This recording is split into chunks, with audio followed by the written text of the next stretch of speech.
sa kanilang lahat yung mga binanggit ko and sa lahat, pati sa lahat ng mga netizens na nag-share, nagpasa ng video, I want to say shame on you. Or better yet, fuck you. I think that's the better statement.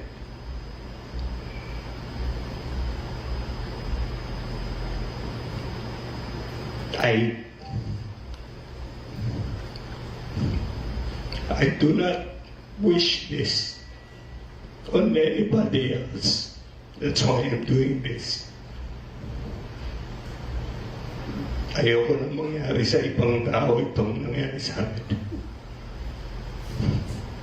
Yan lang.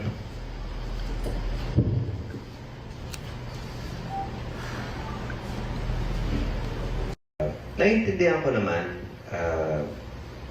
yan ang trabaho mo na pinagkakakitaan. I don't mind if it were a question mark or apparently, di umano. Pero ang thumbnail, walang question mark o statement eh.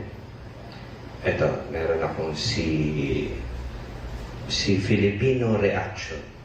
Yan, si Filipino Reaction.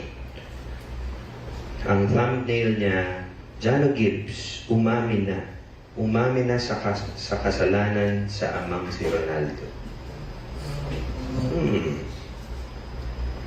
No question mark. Mr. Balita TV. Yan.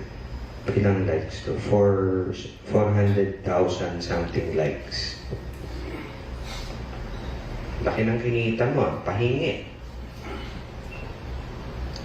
Ang thumbnail niya, inaamin ko ako ang mastermind ng lahat ng ito. Ginawa ko yun dahil kailangan ko ng pera. Ganda pakinggan, diba? Sumuko na, Jano Gibbs. Yan, si Mr. Balita. Marami pa siya eh. Jano Gibbs, hinuli na. Yan. Meron pa siya. Ayan, si Melissa. Nakalagay ito. Nakapicture. Hindi ko mapapatawad ang kapatid ko sa ginawa niya.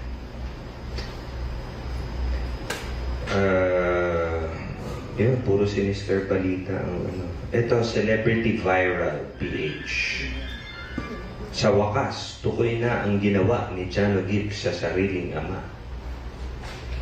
Diba? PH News TV,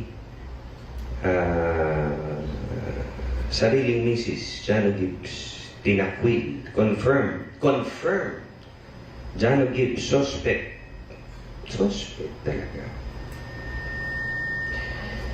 Well, those are just some. Gusto ko lang sabihin sa inyo, dun sa mga binanggit ko, ganito na ba kababa, kadesperado ang mga vloggers for likes and views, and, you know, at the expense of our lives, my father's reputation, my family. Ganun na ba talaga kadesperado? Sa kanilang lahat yung mga binanggit ko and pati sa lahat ng mga netizens na nag-share, nagpasa ng video, I want to say shame on you. Or better yet, fuck you. I think that's the better statement.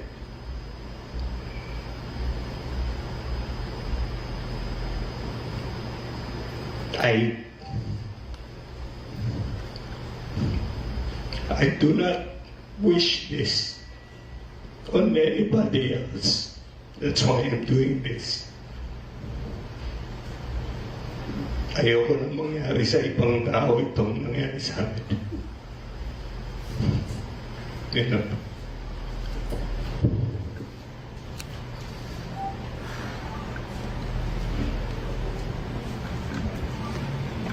So, you've heard John